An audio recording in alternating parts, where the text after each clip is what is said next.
Étienne Klein, bonjour. Bonjour. Nous vous recevons pour une chaîne YouTube qui s'appelle Thinkerview, une chaîne internet qui diffuse en direct sur de multiples plateformes. Nous vous recevons aujourd'hui pour une émission spéciale sur le boson de Higgs. On vous a demandé de revenir après notre première interview que nous avons fait il y a quelques semaines. Et vous êtes revenu, vous avez tenu parole. Et on va vous écouter aujourd'hui sur le boson de Higgs. Est-ce que vous pouvez être, comme vous êtes d'habitude, simple, clair, net et précis? Je vais essayer, je m'étais engagé à revenir pour parler de cette belle histoire de la physique, sans mesurer à quoi m'engageait cet engagement, parce que c'est une histoire compliquée. Alors pour la rendre accessible, il faut que j'explique deux ou trois choses du contexte. La première chose, c'est que on est en mai 2018, on célèbre les 50 ans de mai 68. Un des slogans qui étaient les plus prononcés à l'époque, c'était « Soyons réalistes ». Demandons l'impossible. Et mon idée, c'est que la physique, c'est la contraposée de ce slogan, c'est presque l'inverse. C'est « soyons impossibles, demandons le réel ». Alors il y a deux façons de comprendre cette proposition étrange. La première, c'est de dire finalement, en effet, les physiciens, ils cherchent à comprendre ce qu'on appelle le réel, de quoi est-il constitué. Quelles sont les lois qui régissent la matière, les particules qui la constituent, qu'est-ce qu'un atome, comment est-ce qu'il émet de la lumière, comment est-ce qu'il absorbe de la lumière. Donc il s'agit de comprendre comment fonctionne le réel empirique. Et puis il y a une autre façon de comprendre cette proposition « soyons impossibles, demandons le réel », elle vient d'un philosophe des sciences du XXe siècle qui s'appelle Alexandre Koyré, qui a beaucoup travaillé sur Galilée, sur la naissance de la physique moderne. Et lui faisait remarquer que le pari de la physique, c'est qu'on peut expliquer le réel par l'impossible. Ce qu'il voulait dire par là, c'est que les lois physiques, celles qu'on apprend à l'école, et même celles qu'on apprend beaucoup plus tard qu'à l'école, sont des lois qui, au premier abord, contredisent l'observation. C'est-à-dire, elles disent des choses dont on ne voit pas immédiatement la contrepartie dans le spectacle des phénomènes physiques auxquels nous assistons. Je prends un exemple. Galilée, un des inventeurs de la physique moderne, énonce en 1604 l'une des premières grandes lois de la physique, à savoir que tous les corps tombent à la même vitesse dans le vide. À une époque où on ne sait pas faire le vide. On discute même de son existence. Donc ce qu'il dit là est un énoncé que personne ne peut vérifier, puisque quand on fait tomber des corps de masse différente d'une grande hauteur dans l'atmosphère, on voit qu'en gros, les plus lourds tombent plus vite que les plus légers. On voit même que c'est compliqué, parce que si on met un parachute à un corps lourd, il peut tomber moins vite qu'un corps plus léger. Donc c'est très compliqué, la phénoménologie de la chute des corps. Et Galilée arrive et dit, tous les corps, quelle que soit leur masse, tombent à la même vitesse dans le vide. Pensez à un autre principe fondamental de la mécanique, ce qu'on appelle le principe d'inertie. Un corps qui n'est soumis à aucune force, à un mouvement rectiligne uniforme. C'est-à-dire, il continue en ligne droite indéfiniment. Mais qui a jamais vu un tel mouvement? Personne. Et donc, on a des lois physiques qui correspondent à des situations qui ne sont pas directement observables, ou qui, en tout cas, obligent à réinterroger l'observation pour expliquer comment des lois qui contredisent les phénomènes expliquent les phénomènes. Et donc, la physique, c'est pas la bureaucratie des apparences. Ça ne consiste pas à regarder ce qui est, à voir les phénomènes tels qu'ils se manifestent à nous, et à extraire de cette observation des lois physiques. En fait, il faut trouver des stratagèmes intellectuels pour que le réel décoïncide de ce qu'il nous montre. Galilée, il a trouvé cette loi, non pas en faisant d'expérience, mais en interrogeant des lois supposées vraies de l'époque, en montrant que si on les supposait vraies, alors on pouvait imaginer des situations qui conduisent à des conclusions absurdes. Einstein fera la même chose un peu plus tard. Donc ça, c'est le premier point. Faire de la physique, finalement, comme le disait Bachelard, c'est penser contre son cerveau. C'est-à-dire, c'est accepter des messages, des lois par exemple, que notre cerveau a du mal à accepter parce que ces lois contredisent nos préjugés, ce que nous croyons évident, et les phénomènes tels qu'ils se montrent à nous. Voilà. Ensuite, l'autre point qui servira dans la suite de mon propos, c'est d'essayer de réfléchir à qu'est-ce qu'on doit faire quand apparaît soudain une contradiction entre une mesure qu'on peut faire ou une observation qu'on peut faire et une loi physique venant d'une théorie en laquelle on a acquis une certaine confiance. On a une théorie physique, on a confiance dans cette théorie, puis tout d'un coup, une mesure, une observation montre qu'il y a un désaccord entre ce qu'on perçoit, ce qu'on mesure, et puis ce que dit la théorie. Qu'est-ce qu'on doit faire? Alors, je vais vous donner quelques exemples, et l'histoire du boson de Higgs va s'inscrire dans cette longue histoire.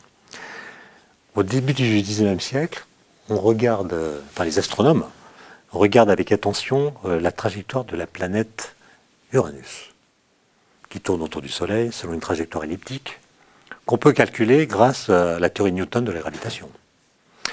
On observe cette trajectoire, et elle est à peu près conforme à ce qu'on peut calculer grâce aux équations de Newton, mais on finit par observer un petit désaccord entre la trajectoire qu'on observe et ce que donne le calcul. Qu'est-ce qu'on fait?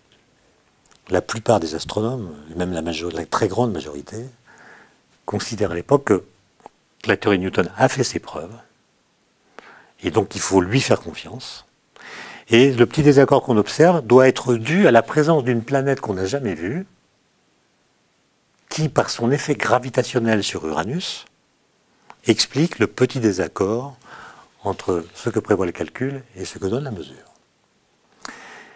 On fait des calculs, en France, en Angleterre, et on envoie ces calculs à un astronome allemand qui s'appelle Gall, qui le soir même du jour où il reçoit les calculs, pointe son télescope à l'endroit à calculer, voit une tache lumineuse, attend la nuit pour vérifier que c'est bien une planète et non pas une étoile fixe, et le lendemain annonce la découverte d'une nouvelle planète qui s'appelle Neptune.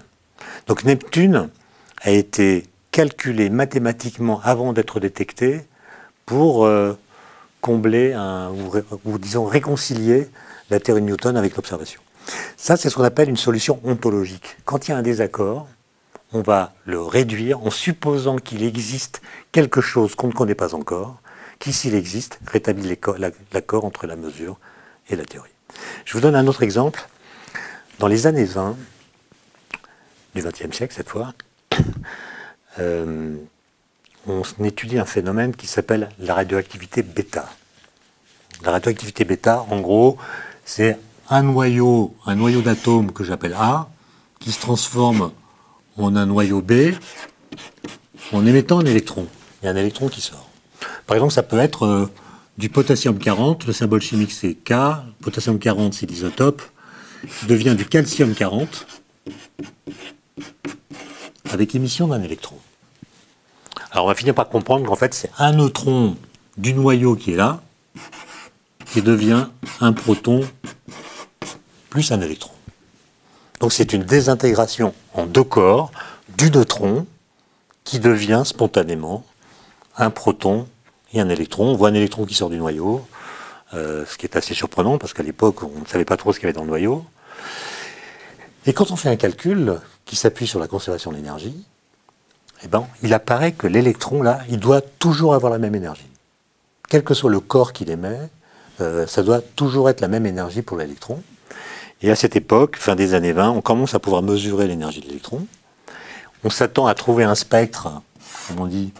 Donc en fonction de l'énergie de l'électron, le nombre d'électrons qui ont une énergie grand E, on s'attend à ce qu'en gros, ça soit une valeur bien déterminée, avec une petite barre d'erreur. Et quand on fait les mesures, on trouve quelque chose de complètement différent, on trouve tout un spectre. C'est-à-dire que l'électron, expérimentalement, peut avoir n'importe quelle valeur de l'énergie entre 0 et la valeur qu'on avait calculée, et donc il y a un désaccord entre ce que prévoyait le calcul et ce que montre la mesure. Qu'est-ce qu'on fait? Alors il y a beaucoup de physiciens qui disent mais ça prouve que les calculs s'appuient sur des hypothèses fausses, et qu'en l'occurrence, on n'a pas le droit de dire que l'énergie est conservée. Puisque c'est en disant que l'énergie est conservée qu'on prévoit une valeur fixe pour l'électron, pour l'énergie de l'électron. En fait, il y a un jeune physicien qui s'appelle Wolfgang Pauli, autrichien, qui vit à Zurich. À l'époque, il a 28 ou 29 ans. Il vit une sorte de crise existentielle parce que sa femme l'a quitté pour un chimiste, ce qui est toujours très dur pour un physicien théoricien. Et lui, il va faire l'hypothèse, dans une sorte de rêve bizarre, qu'en fait, la désintégration du neutron ne se fait pas en deux corps, mais en trois corps. Il y a une troisième particule qui est émise, qui emporte l'énergie manquante, de sorte que si on suppose qu'elle existe, on rétablit l'accord entre la prédiction du calcul et l'observation. On ne va pas le prendre au sérieux, enfin celui qui va le prendre au sérieux pour la première fois, c'est un physicien italien qui s'appelle Enrico Fermi, et qui va baptiser cette particule dont l'existence est supposée par Pauli d'un nom italien, neutrino. Neutrino veut dire petit du neutron en italien. D'accord ? Ça, c'est 1932. Et en fait, le neutrino sera découvert expérimentalement en 1955 grâce à la mise en service du premier réacteur nucléaire américain. Les réacteurs nucléaires sont des dispositifs qui émettent beaucoup de neutrinos parce qu'il y a beaucoup de désintégrations de ce genre dans le cœur du réacteur. Et donc là encore, on a une solution ontologique au conflit entre la théorie et l'observation.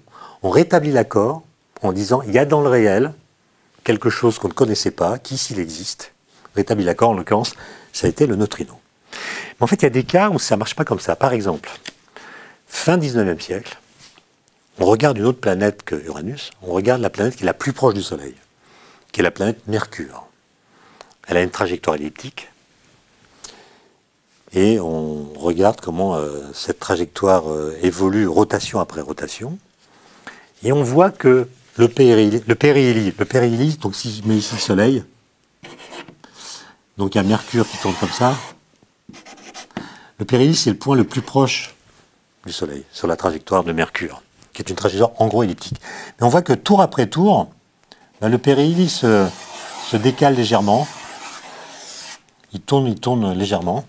On peut le calculer par Newton, mais on trouve que les mesures donnent un désaccord très faible qu'on ne peut pas considérer comme nul. C'est-à-dire que les calculs de Newton, un peu comme c'était le cas pour Uranus, ne disent pas exactement ce qui se passe pour la trajectoire de la planète Mercure. L'écart est tout petit, c'est 43 secondes d'arc par siècle. 43 secondes d'arc, c'est un angle qui correspond à peu près à l'épaisseur d'un cheveu que je vois depuis une distance d'1 mètre. Donc c'est vraiment un angle ridicule. Alors on pourrait dire c'est 0. C'est comme si c'était 0. Mais non, c'est pas 0, c'est 43 secondes d'arc par siècle. Alors les gens se disent, on va refaire le même type de calcul que pour Uranus. Ils sont d'ailleurs tellement sûrs d'eux, puisque la détection de Neptune a confirmé que leur façon de procéder était la bonne, elle a augmenté leur confiance dans les équations de Newton, et donc ces gens calculent la trajectoire que doit avoir une planète pour expliquer ce petit désaccord par son action gravitationnelle sur Mercure. Ils la baptisent Vulcain, cette planète. Avant même de la détecter, ils la baptisent. Ce qui veut dire qu'ils sont vraiment sûrs d'eux. Ils la baptisent Vulcain. Les astronomes la cherchent dans le ciel, ne la trouvent pas. Alors ils font toutes sortes d'hypothèses. C'est une planète diluée, c'est un gaz, elle est diffuse, elle n'est pas concentrée, etc. Et puis il y a un jeune homme qui arrive et qui dit « Ce petit désaccord-là, c'est la preuve que les équations de Newton sont fausses. La théorie de la gravitation de Newton est fausse. » Et ce jeune homme, il s'appelle Einstein.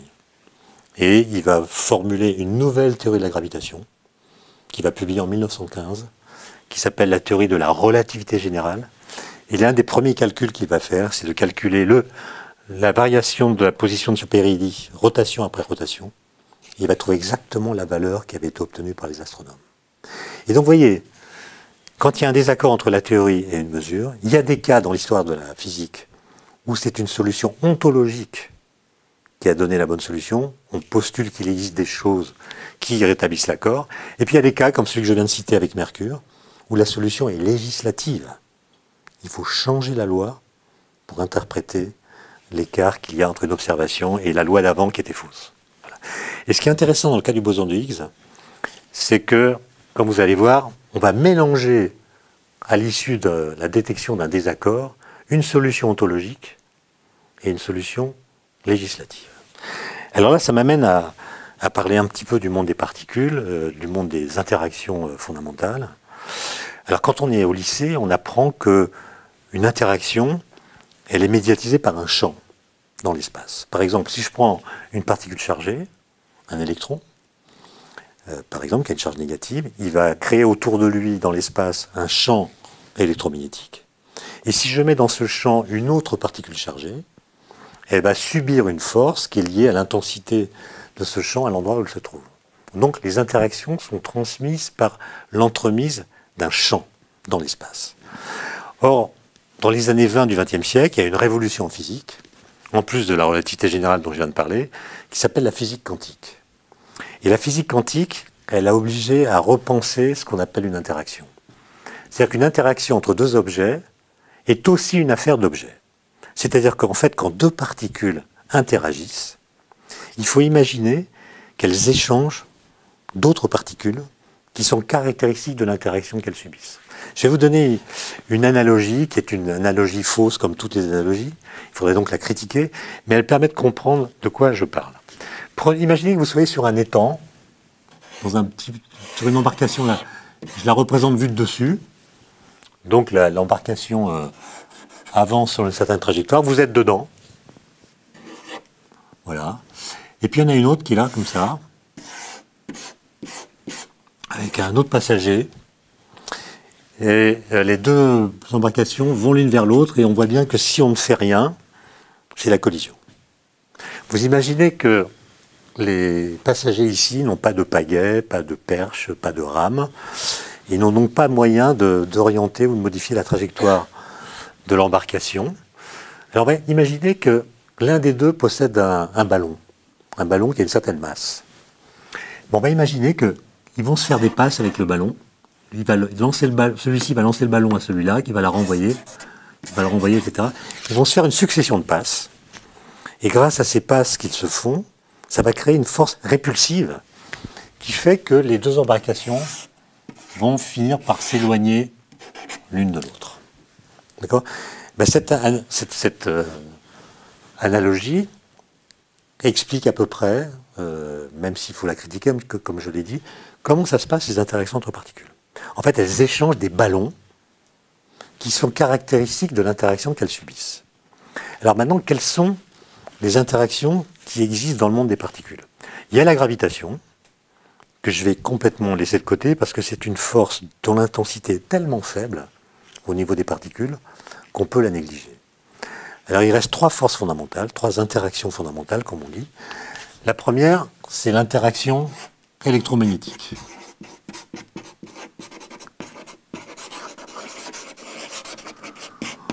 On la connaît bien parce qu'elle fait marcher nos appareils électroménagers, machine à laver, four à micro-ondes, en passant par le fer à repasser, justement. Et elle est aussi responsable du fonctionnement du Soleil. Non, pardon, je dis n'importe quoi. Excusez-moi, c'est pour plus tard. Non, des réactions chimiques, de la cohésion de la matière à notre échelle, etc. De l'optique et tous ces phénomènes qu'on connaît bien. D'accord ? Et bien, l'électromagnétique, là, l'interaction électromagnétique, dans le cadre de la physique quantique, est médiatisée par un ballon qui est le quantum de lumière, ce qu'on appelle le photon. Et donc, il faut imaginer que quand deux électrons se repoussent par la force électrique, en fait, ils échangent des photons en permanence. Ces photons, on les appelle des photons virtuels. Virtuels parce qu'en fait, ils sont en dehors de leur couche de masse. Enfin, on ne va pas aller dans les détails. Disons que le ballon caractéristique de l'interaction électromagnétique, c'est le photon. Ensuite, il y a une deuxième interaction, qui est l'interaction faible.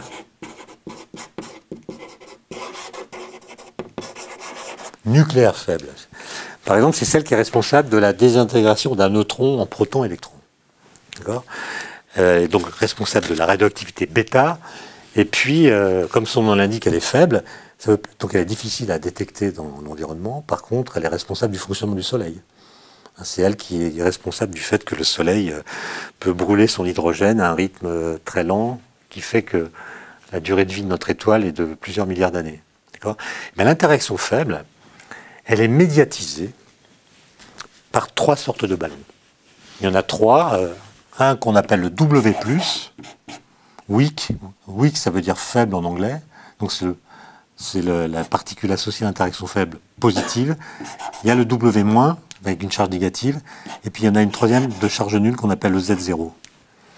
Ce sont les trois médiateurs de l'interaction faible qui ont été prédits par les théoriciens dans les années 60, qui ont été détectés grâce à des collisions de particules au CERN dans les années 80.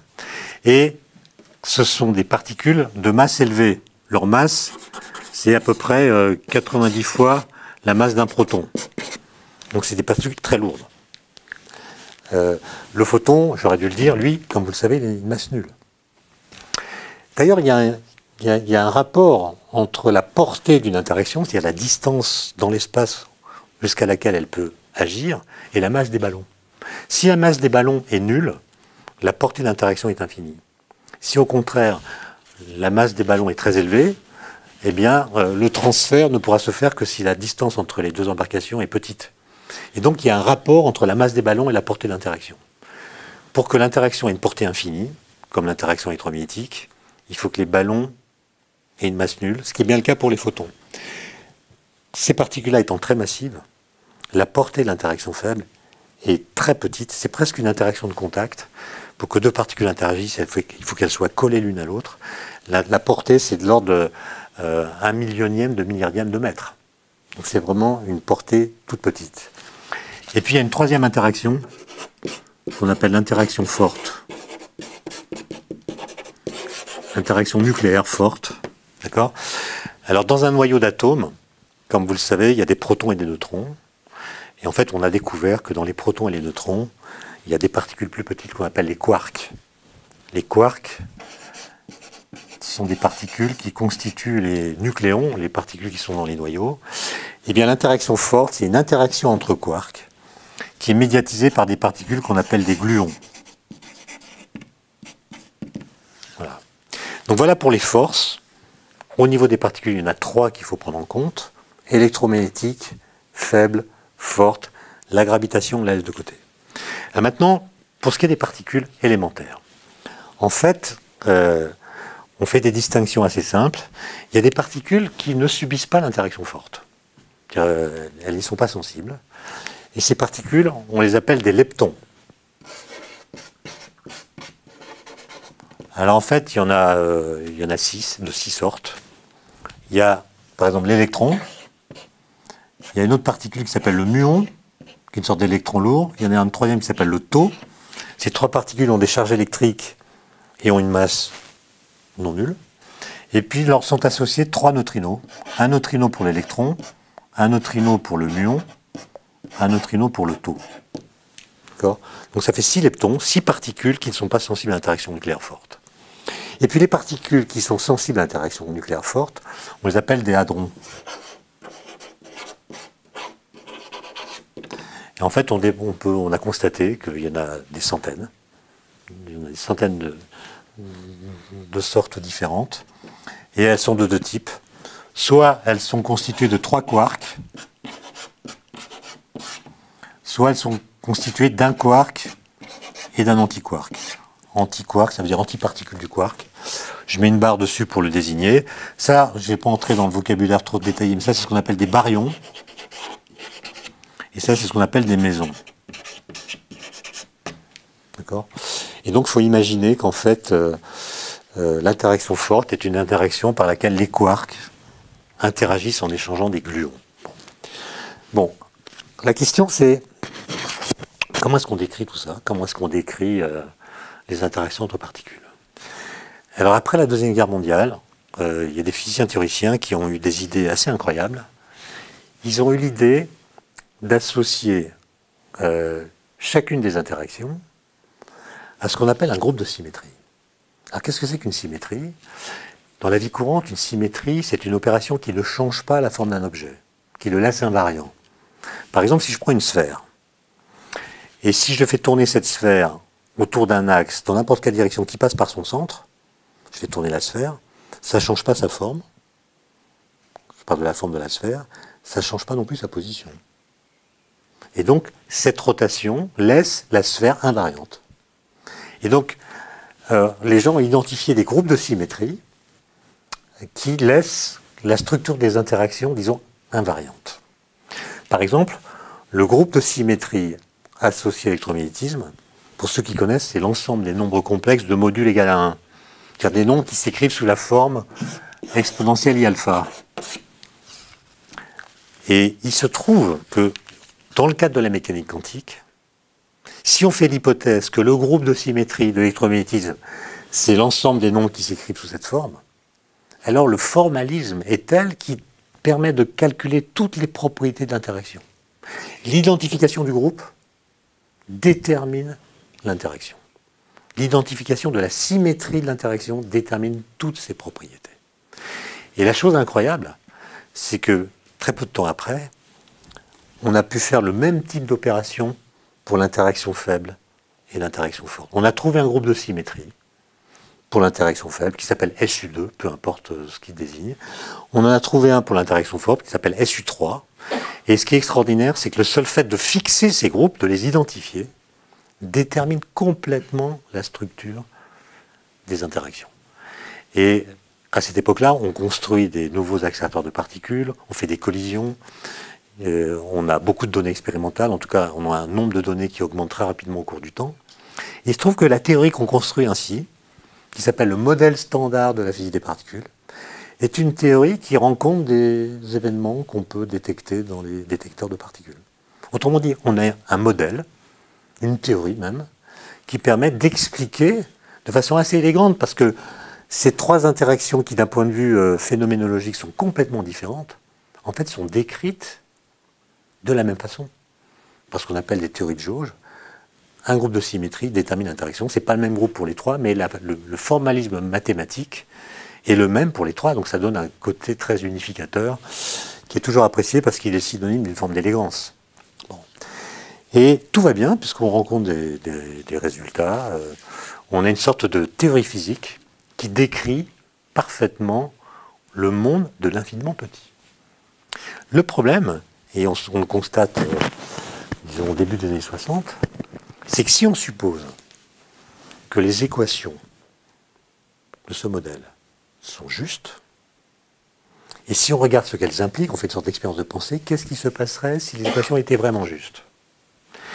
Eh bien, on se rend compte que si les équations étaient vraiment justes, alors les masses de tous les ballons qui médiatisent les interactions devraient être nulles. Autrement dit, toutes les interactions devraient avoir une portée infinie et devraient être médiatisées par des particules de masse nulle. Et ça va même plus loin, parce que par une sorte de contagion, si les ballons ont une masse nulle, alors les particules qui subissent ces interactions doivent aussi avoir une masse nulle. Autrement dit, le modèle standard, qui marche très bien, prédit, si on le prend au sérieux, que les masses de toutes les particules élémentaires doivent être égales à 0. Ce qui n'est pas ce qu'on constate. Les bosons W, Z0 qui médiatisent l'interaction faible, je l'ai dit, sont très lourds. Les électrons ont une masse non nulle. Donc il y a une contradiction entre ce qu'on mesure et ce que dit ce modèle. Comment résoudre cette contradiction? Alors, avant de continuer, il faut que je fasse une précision sur ce qu'on appelle la masse. La masse, c'est une notion assez évidente. Ça mesure la quantité de matière contenue dans un objet. Ça mesure sa substantialité. C'est une grandeur mesurable en kilogrammes et mesurante. Elle mesure le degré de substantialité d'un corps. Et dans notre esprit, masse et matière sont deux notions qui sont intriquées l'une à l'autre. J'ai beaucoup de mal à penser de la matière qui n'aurait pas de masse, et j'ai beaucoup de mal à penser de la masse qui ne serait pas incarnée en particules de matière. Autrement dit, dès que je pense masse, je pense matière. Dès que je pense matière, je pense masse. Et c'est cette intrication qu'on fait depuis toujours, au moins depuis Aristote, entre matière et masse, que la découverte du boson de Higgs va défaire. On va comprendre que la masse des particules élémentaires n'est pas une notion primitive qu'elles acquièrent du seul fait qu'elles sont des particules de matière. On va comprendre que la masse des particules élémentaires est une propriété secondaire qu'elles acquièrent du fait de leur interaction avec le vide, qui n'est pas vide. Alors, comment est-ce qu'on en est arrivé là? Je vous l'ai dit, apparaît une contradiction entre ce qu'implique le modèle standard de la physique des particules, toutes les particules élémentaires doivent avoir une masse nulle, et puis le fait de constater que ce n'est pas vrai, elles ont une masse non nulle en général. Alors une petite précision quand même, quand je prends un corps constitué d'autres corps plus petits, j'ai tendance à penser que la masse totale du corps est la somme des masses de ses parties. Par exemple, si je prends un sac de billes, la masse d'un sac de billes, c'est la somme des masses de toutes les billes qui sont dedans, plus la masse du sac. Donc j'ajoute les masses des constituants pour avoir la masse totale. En fait, c'est pas vrai. Par exemple, dans notre corps, la somme des masses de nos particules élémentaires, électrons et quarks, c'est quelques pourcents de notre masse totale. Alors d'où vient notre masse principale? Les 90% ou plus qui font l'essentiel de notre masse, eh bien la masse vient de E égale mc2, la formule d'Einstein. C'est-à-dire qu'en fait, il faut imaginer que nos particules, notamment nos quarks, interagissent entre eux très violemment. Leur interaction déploie une certaine énergie, que je vais appeler grand E, qui correspond à une masse effective donnée par la formule d'Einstein. Donc l'essentiel de notre masse vient non pas de la masse de nos particules élémentaires, mais du fait que ces particules ont des danses furieusement agitées et interagissent, en fabriquant ainsi de la masse effective. Je ferme la parenthèse. Dès lors que, dans les années 60, il y a une contradiction entre ce que prévoit le modèle standard et ce que donnent les mesures, ben les gens se disent il y a une contradiction entre les faits et la théorie, donc la théorie est fausse. En général, c'est comme ça qu'on raisonne, la théorie est fausse. Et on cherche d'autres modèles, on met au point de nouveaux scénarios pour essayer d'expliquer les interactions telles qu'on les observe à partir d'autres concepts que ceux qui est utilisés dans le modèle standard. Et puis en fait, il y a trois jeunes physiciens, qui ont de façon indépendante la même idée pendant l'été 64. Les deux premiers s'appellent François Englert et Robert Brout. Alors François Englert, il est belge, il travaille à Bruxelles. Robert Brout, il est américain et s'est fait naturaliser belge. Et ensemble, ils écrivent un article en juin 1964.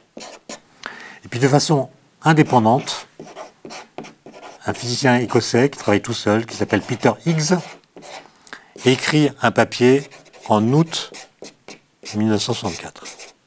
Donc quelques mois plus tard.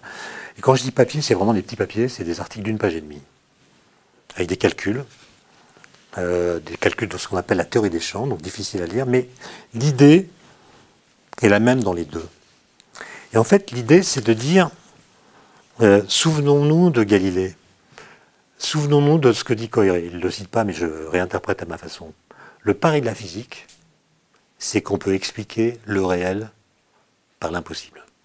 C'est-à-dire que on peut expliquer ce que nous détectons, ce que nous mesurons, ce que nous observons, grâce à des lois physiques qui contredisent l'observation directe. Dans le cas de Galilée, quand il dit « tous les corps tombent à la même vitesse dans le vide », cette loi est vraie. Mais comment comprendre que cette loi qui contredit l'observation puisse expliquer quand même l'observation?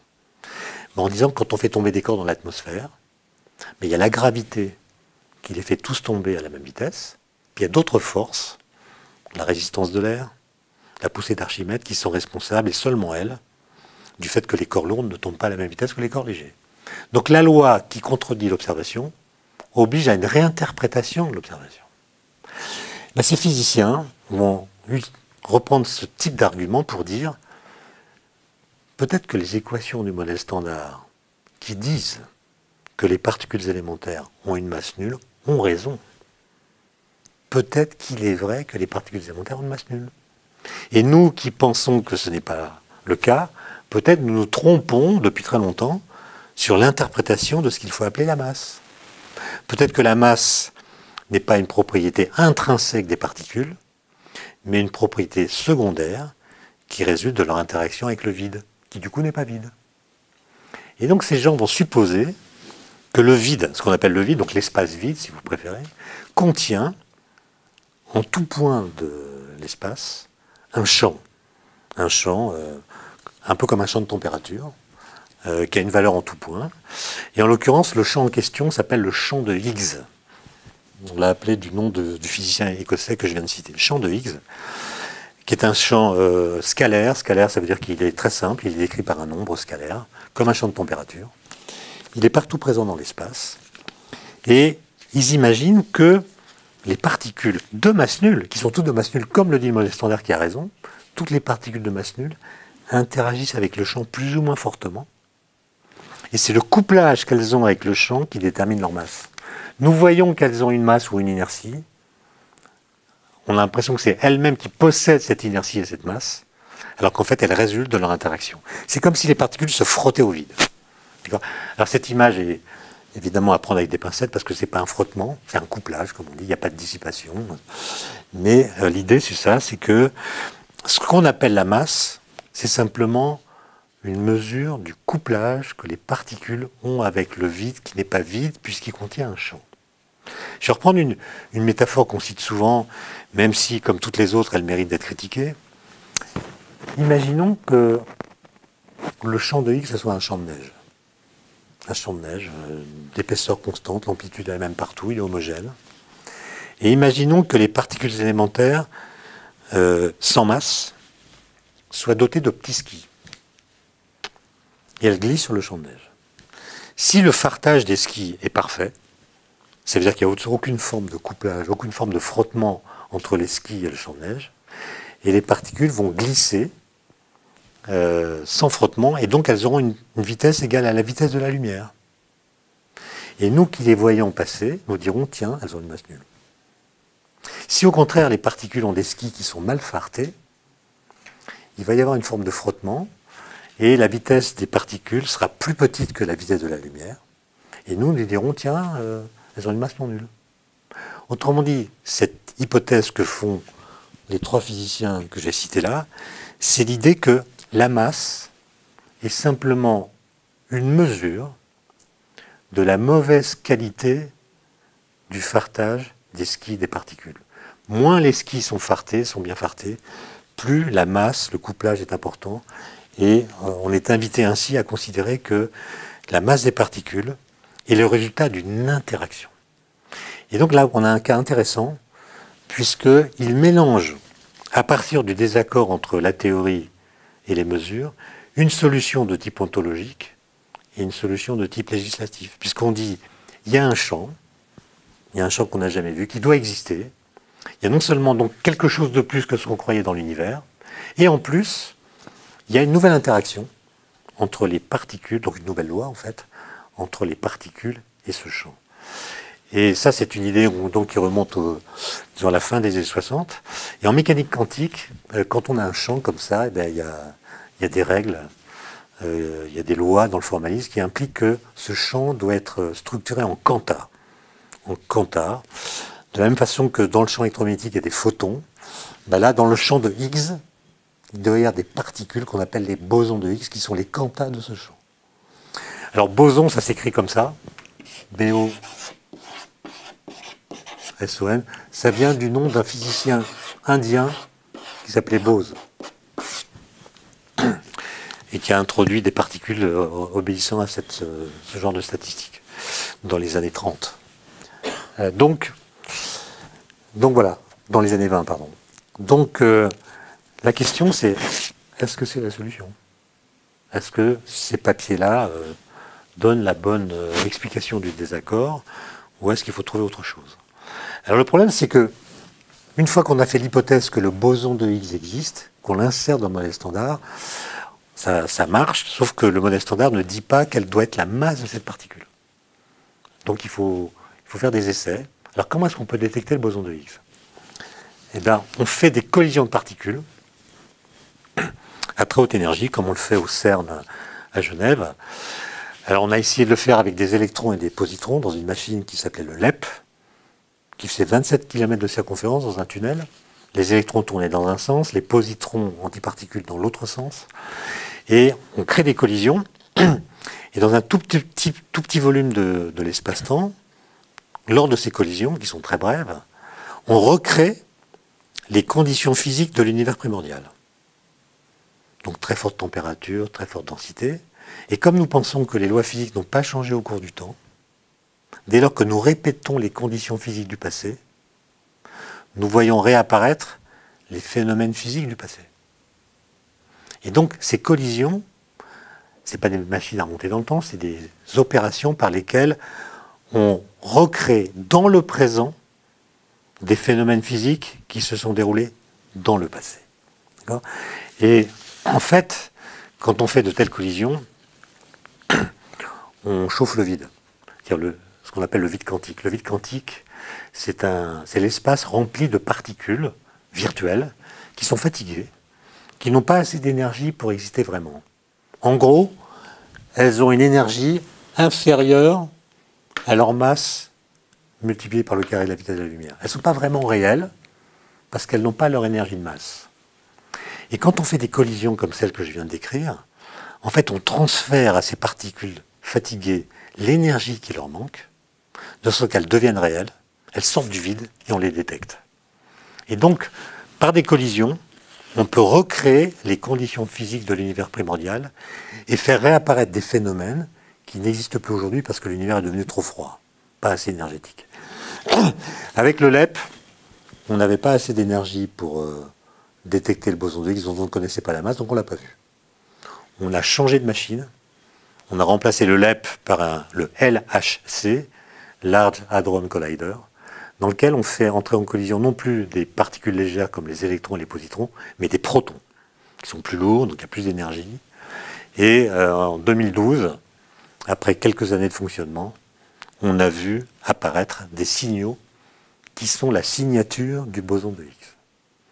Donc l'annonce de la découverte a été faite le 4 juillet 2012, et ça a prouvé que cette hypothèse était la bonne, 48 ans après qu'elle ait été formulée. Elle a été formulée en 64, la détection est en 2012, donc 48 ans après, on a la preuve que le boson de Higgs existe, et que donc la masse des particules élémentaires provient de l'interaction qu'elles ont avec un champ qui est partout présent dans le vide. Alors on pourrait se dire, mais ça c'est de la physique des particules, ça ne concerne que l'infiniment petit. En fait, pas tout à fait, parce que, comme vous le savez certainement, la physique des particules et la cosmologie sont reliées. Comme je viens de le dire, quand on recrée les conditions du passé, on en apprend sur l'univers tel qu'il était dans ses phases primordiales. Et quand on essaie de comprendre ce qui s'est passé dans l'histoire de l'univers, on est amené à concevoir que dans l'univers primordial, le champ de Higgs n'existait pas. Donc les particules élémentaires n'avaient pas de masse et étaient des sortes de fantômes sans masse qui allaient à la vitesse de la lumière. En théorie de la relativité, quand une particule n'a pas de masse, elle n'a pas de temps propre. Il n'y a pas de référentiel qui lui soit associé dans lequel on puisse définir un temps pour cette particule. Donc il n'y a pas de temps propre pour les particules. Et l'idée, c'est que tout d'un coup, le champ de Higgs est apparu et s'est installé partout dans l'espace. Dès qu'il est apparu, les particules qui jusque-là n'avaient pas de masse se sont couplées à ce champ, plus ou moins. Ça leur a donné une masse non nulle qui a engendré pour elles un temps propre. Donc l'apparition du champ de Higgs et des bosons associés, c'est l'apparition en fait du temps de la matière, on pourrait dire. D'ailleurs, il y a des gens qui, sachant que j'allais faire cet exposé, m'ont demandé une anagramme. Et il y en a une très belle qui dit à peu près ce que je viens de dire. Alors, le boson de Higgs, son vrai nom en physique, c'est le boson scalaire. Le boson scalaire a pour anagramme bière sans alcool. Bon, bière sans alcool, sachant qu'ici on a deux physiciens belges, c'est une idée insupportable. Alors on peut prendre comme autre expression le boson scalaire de Higgs. Et là, il y a une belle anagramme qui est l'horloge des anges ici-bas.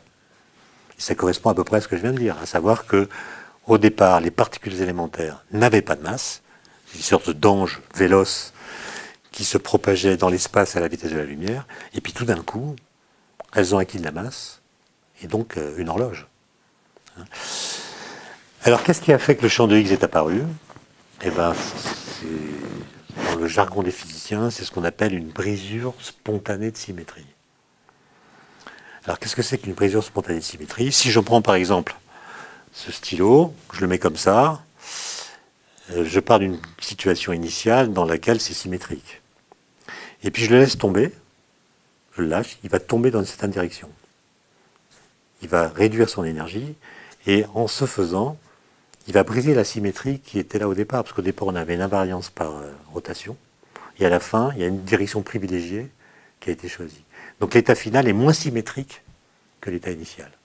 Il y a une brisure spontanée de symétrie. Et on pense que c'est un phénomène de ce type-là qui a engendré l'apparition du champ de Higgs et donc a fait démarrer le temps de la matière. Voilà. Des questions, camarades? Oh, impeccable. J'ai oublié de dire que François Englert et Peter Higgs ont eu le prix Nobel en 2013. Pas Robert Boot, parce qu'il était mort quelques années auparavant.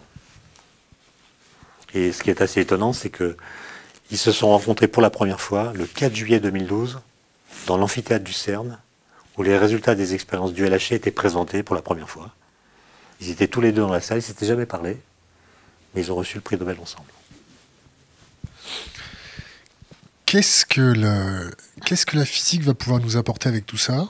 Et qu'est-ce que les physiciens vont pouvoir nous extrapoler de cette situation? Il faut quand même voir que c'est quand même des découvertes fabuleuses, non? D'abord, ça a tranché une question qui a occupé les esprits pendant 48 ans. Est-ce que c'est comme ça qu'il faut comprendre la masse des particules élémentaires ou pas? La question est tranchée. Il y avait des hypothèses alternatives, hein, je ne les ai pas citées, mais il y avait des gens qui imaginaient d'autres choses. Donc la physique avance comme ça, on tranche des questions. Maintenant, est-ce qu'il y aura des applications pratiques du boson de Higgs? Sa durée de vie est 10 puissance moins 23 secondes. Donc on ne va pas faire des médicaments avec. C'est très cher d'en fabriquer un. Il a une durée de vie très courte. En revanche, et c'est une défense, c'est une illustration du deuxième ordre, pour construire le LHC, un tunnel de 27 km avec des aimants supraconducteurs, il a fallu inventer des systèmes de cryogénie, perfectionner la qualité des aimants. Et ces aimants, le système d'acquisition de données, de traitement de l'information, a lui aussi bénéficié de cet investissement dans une recherche très fondamentale. Les retombées, c'est des retombées dans le médical, dans le big data, dans toutes sortes de choses. Et donc, ce sont des retombées indirectes. Mais on ne peut pas dire que la découverte du boson de Higgs va enclencher une industrie comme a pu enclencher la découverte de l'électron à la fin du 19e siècle. C'est pas le même genre de choses. Si j'étais malhonnête, je pourrais dire, si j'étais malhonnête, ce qui n'est pas le cas, je pourrais dire, mais finalement, on a compris l'origine de la masse. Et on ne peut pas exclure qu'un jour, des ingénieurs utilisant ce résultat de physique ne viendront pas concevoir une machine s'appuyant sur ces résultats qui permettra de résoudre un problème de santé publique qui s'appelle l'obésité. On pourrait changer la masse des gens, évidemment ce serait mentir. Mais on peut toujours faire des promesses mensongères. On pourrait voyager plus vite peut-être, non? Non, non, je vois pas pourquoi, non. Non, tout ça est dans un cadre de relativité absolument parfait. Il n'y a aucune porte qui s'ouvre vers les voyages dans le temps ou je ne sais quoi. Évidemment, on peut toujours jouer avec les mots et dire que quand on fait une collision dans le présent, comme on recrée les conditions du passé, c'est comme si on était dans le passé. Mais non, on recrée dans le présent les conditions du passé. Et donc on fait réapparaître dans le présent des phénomènes qui se sont déroulés dans le passé. Donc pour l'univers, c'est plutôt une cure de jouvence qu'un voyage dans le temps. Je vais me retourner vers mon compère qui doit avoir son micro. Devant toi, devant toi.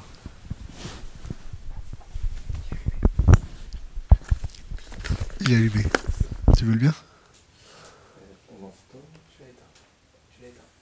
Attends, reprends le bien, prends le bien. C'est bon? Ouais. Sur le boson de Higgs, je pense qu'on a fait pas mal de choses. Je voulais savoir, en termes de découvertes qu'on a fait récemment, en tout cas il y a très longtemps, est-ce que ça vous parle, l'Aniakea? Ah, c'est sur les galaxies, ça. Sur les galaxies. Oui. Alors déjà, ce que j'aurais dû dire, c'est que pour l'instant, enfin, avec la découverte du boson de Higgs, le modèle standard est complet. C'est-à-dire toutes les particules dont le modèle standard exige qu'elles existent ont été détectées. Donc tous les quarks, il y en a 6, tous les leptons, et le boson de Higgs, et puis toutes les particules qui médiatisent les interactions sont découvertes. Donc on pourrait dire, le modèle standard, il a fait ses preuves, c'est la bonne théorie pour décrire le monde de l'infiniment petit. Il y a un problème. Comme je l'ai dit, le modèle standard ne contient pas la gravitation.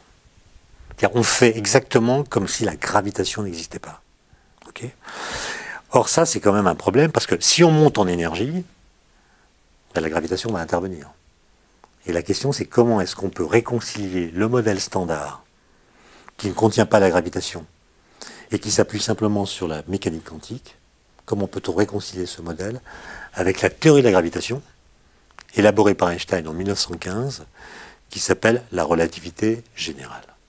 Pour dire c'est simple, il suffit de le rajouter. C'est pas si simple, parce que l'espace-temps du modèle standard, c'est un espace-temps rigide, statique, qui est indépendant de ce qui se passe en son sein. C'est comme une scène de théâtre dont la structure est indépendante de la pièce qui s'y joue. Alors que l'espace-temps de la relativité générale, c'est un espace-temps qui est souple et dynamique, et qui est modifié pour ce qui est de sa métrique, sa géométrie, par ce qui se passe à l'intérieur. Et on a donc une physique aujourd'hui un peu schizophrène, avec d'un côté la relativité générale qui ne décrit que la gravitation, avec un formalisme spécifique, et puis les trois autres interactions qui sont décrites ensemble dans le modèle standard, avec un autre formalisme spécifique. Et il se trouve que quand on essaie de les mettre ensemble, ça présente des difficultés. Il faut changer l'espace-temps, augmenter le nombre de dimensions, ou bien quantifier l'espace-temps. Enfin, ça devient assez compliqué. Et on ne sait pas trop comment faire. Donc la suite de l'histoire, c'est de faire fonctionner le LHC comme il fonctionne aujourd'hui pendant quelques années, et de voir si on pourrait détecter de nouvelles particules, plus massives, qui viendraient nous aider à voir quelle est la bonne voie pour unifier la physique quantique et la gravitation. Il y a un autre problème dont je n'ai pas parlé, qui est un problème de cosmologie comme celui que vous évoquez, c'est le problème de la matière noire. Alors, le problème de la matière noire, on en parle depuis des années. Je pense que c'est un problème qui est mal nommé, au sens où, en l'appelant ainsi, on fait comme si la solution du problème dont on va parler était une solution ontologique. On dit il y a de la matière qu'on ne connaît pas, etc. Mais quel est le problème? Le problème, c'est que quand on regarde la dynamique des galaxies, comment les galaxies tournent sur elles-mêmes ou se déplacent les unes par rapport aux autres, on se rend compte que la force qui est responsable de leur dynamique mutuelle, c'est la gravitation. Et la gravitation, elle est décrite par la théorie d'Einstein. Et on calcule parfaitement la dynamique des galaxies, et on a des équations qui disent exactement ce qu'on observe, à la condition bizarre, de mettre dans les équations 10 fois plus de masse que celle qu'on observe. Et donc on dit, il doit y avoir de la matière noire, de la matière qu'on ne voit pas, qui n'émet pas de lumière, qui agit gravitationnellement sur les galaxies. Et la question est de quoi est faite cette matière noire. Donc là encore, il y a une sorte de désaccord entre le calcul et l'observation. Et ce désaccord, on le résout de façon ontologique en disant, il doit y avoir de la matière cachée, constituée de particules différentes de celles que nous connaissons. La question est, que sont ces particules? Il faut les trouver. La physique, ce n'est pas une métaphysique, donc il faut en passer par l'expérience. Et la suite de l'histoire va nous dire si le LHC ou d'autres expériences sont capables de détecter ou non les particules de matière noire. Il y a des gens qui commencent à dire, mais pour l'instant, on n'a rien vu, donc peut-être que les particules de matière noire n'existent pas, peut-être qu'il n'y a pas de matière noire. Et peut-être que la solution du problème que je viens d'évoquer est une solution non pas ontologique, mais législative. C'est-à-dire il faut changer les équations de la gravité pour rendre compte du mouvement des galaxies sans avoir à invoquer l'existence hypothétique d'une matière noire. Ça, je pense, c'est le grand enjeu des années qui viennent. Et je ne peux pas vous dire comment ça va se passer, puisqu'on ne sait pas dire à l'avance, et je l'ai illustré par des exemples historiques, on ne sait pas dire à l'avance si un conflit entre théorie et expérience va se régler par une solution ontologique ou législative. Dans l'histoire, il y a eu des cas où c'était la première solution et d'autres cas où c'était la seconde. On ne peut pas le dire à l'avance. Et du coup, j'ai entendu parler de la théorie de l'inflation. Alors l'inflation, c'est pas vraiment une théorie, c'est une hypothèse. L'inflation, alors, vous êtes conscient que toutes ces questions sont très compliquées? Oui. Attends. Est-ce que ça se sent dans ce que je dis ou est-ce que je le fais trop simple ou trop clair? Ça va? Alors, pour comprendre l'inflation, il faut que je dise un mot sur la relativité générale d'Einstein. Comment est-ce que ça a démarré? Alors, j'ai parlé tout à l'heure du principe d'inertie. Le principe d'inertie dit un corps qui n'est soumis à aucune force a un mouvement rectiligne et uniforme. Bon. Or, on sait qu'il y a de la gravitation partout. Il y a de la masse partout, il y a de la gravitation partout. Donc tous les corps massifs, où qu'ils soient dans l'univers, subissent au moins une force qui est leur poids. Ça veut dire que le principe d'inertie correspond à un énoncé qui est en quelque sorte fictif, puisqu'il n'existe aucun endroit dans l'univers où les corps ne subissent aucune force, puisque partout ils subissent la gravitation. Et Einstein, quand il était assez jeune, a fait cette remarque, le principe d'inertie, qui est un des principes fondamentaux de la mécanique, on ne peut pas le tester directement, et si on l'accepte tel quel, ça veut dire qu'on accepte de construire la physique sur du sable. C'est son expression. Mais il dit, il y a une autre solution peut-être. C'est que la gravitation ne soit pas une force. La gravitation ne soit pas une force. De sorte que si la gravitation n'est pas une force, les objets qui subissent la gravitation, ne subissant pas de force, peuvent avoir un mouvement inertiel. Et c'est en effet ce qu'il va démontrer. Que la gravitation n'est pas une force, c'est une déformation de l'espace-temps. Alors comment est-ce qu'il est arrivé à cette conclusion assez étrange? Grâce à ce qu'on appelle des expériences de pensée. Une expérience de pensée, c'est pas une expérience où je me gratte la tête et je me mets à réfléchir. Une expérience de pensée, c'est je me décale de ce que l'univers me montre pour interroger ce que les lois physiques prédiraient dans une situation que je peux imaginer mais pas créer. Et en l'occurrence, en 1907, Einstein, lorsqu'il était au bureau des brevets à Berne, a fait une expérience de pensée. Il a imaginé qu'il était en chute libre, que son corps était en chute libre. Et il s'est rendu compte, et c'est d'ailleurs assez facile à voir, que quand son corps est en chute libre, il sent plus son poids. Pourquoi il sent plus son poids? Parce que les objets qui tombent avec lui, ce stylo par exemple, il le lâche, comme tous les corps tombent à la même vitesse dans le vide, par rapport à lui, le stylo ne tombe plus, donc il est en apesanteur par rapport à lui. Donc il comprend que l'apesanteur nous fait tomber, donc la chute est un effet d'une cause qui est l'apesanteur, mais en tombant, nous annulons la cause qui nous fait tomber. Autrement dit, la pesanteur, le fait de subir la pesanteur, nous met en apesanteur. Une sorte d'équivalence entre l'accélération et la gravitation. Ça va l'amener à énoncer le principe d'équivalence. Et le principe d'équivalence va lui-même, quand il l'appliquera à la lumière, lui faire comprendre que la lumière, bien qu'elle soit de masse nulle, est déviée par la gravitation.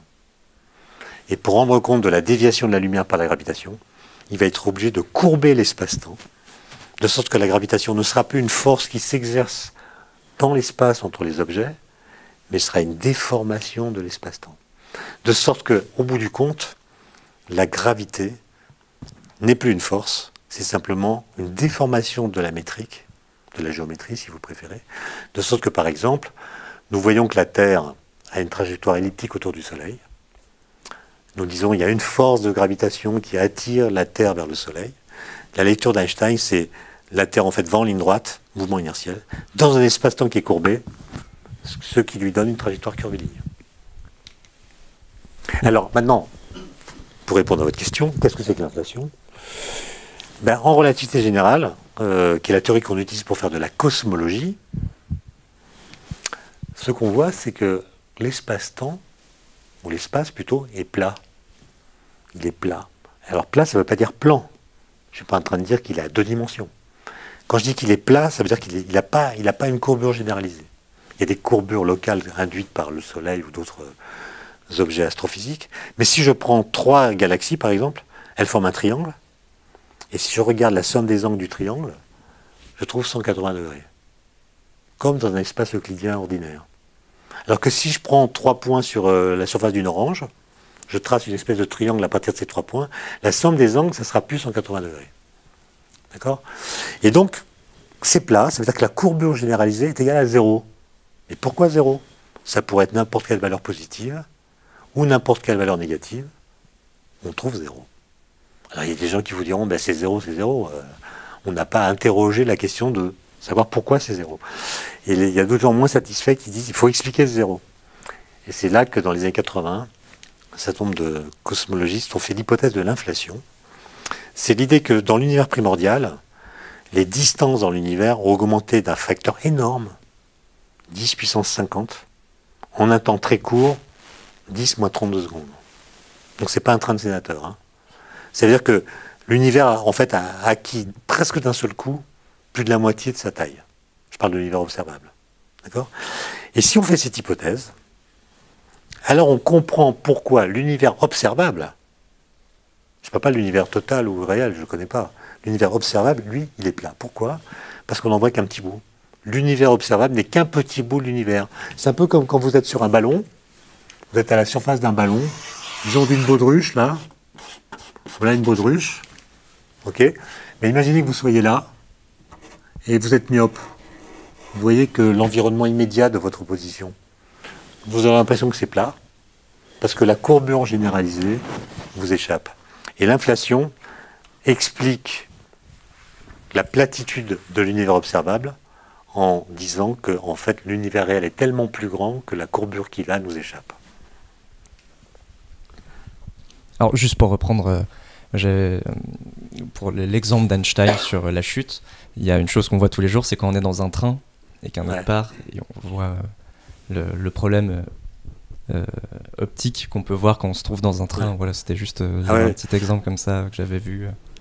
Ça, c'est la relativité, c'est-à-dire que le mouvement est relatif pour le coup. Exactement. Et sinon, on voit aussi de très belles images sur Internet. Et c'est ce qu'on appelle le fond diffus cosmologique. Oui. Est-ce qu'on peut en parler? Alors, le fond diffus cosmologique a été observé pour la première fois en 1974, je crois, qui a été beaucoup plus finement analysé par d'autres détecteurs emportés sur des satellites comme Planck ou WMAP. Le fond diffus cosmologique, c'est pas une trace des origines. Disons que c'est dans les modèles de Big Bang classiques, dans les 380 000 années qui suivent le Big Bang, la densité de matière est tellement importante que la lumière ne peut pas se propager. Autrement dit, dès qu'un photon fait un pas, il entre en collision avec une particule qui dévie sa trajectoire, donc la lumière n'est pas libre de se propager librement dans l'espace. Puis comme il y a une expansion de l'univers, la température baisse, elle finit par atteindre 4000 degrés, et quand elle a 4000 degrés, en gros, l'énergie des photons n'est pas suffisante pour casser les atomes. Donc les premiers atomes se forment, atomes d'hydrogène, avec un proton et un électron, et ces atomes peuvent être traversés par la lumière. Et donc tout d'un coup, la lumière devient capable de se propager librement dans l'espace. D'accord ? Et ça se passe donc 380 000 ans après le Big Bang. Et ce fond diffus cosmologique, il existe encore aujourd'hui, partout présent dans l'univers. Mais évidemment, sa température a baissé puisque l'univers s'est dilaté, donc il est plus froid. Et ce rayonnement diffus, c'est une trace, c'est la trace résiduelle de ce rayonnement qui s'est libéré quelques centaines de milliers d'années après le Big Bang. Et en l'étudiant finement, en regardant sa structuration, disons, on a des indications sur ce qui se passait dans les phases d'avant.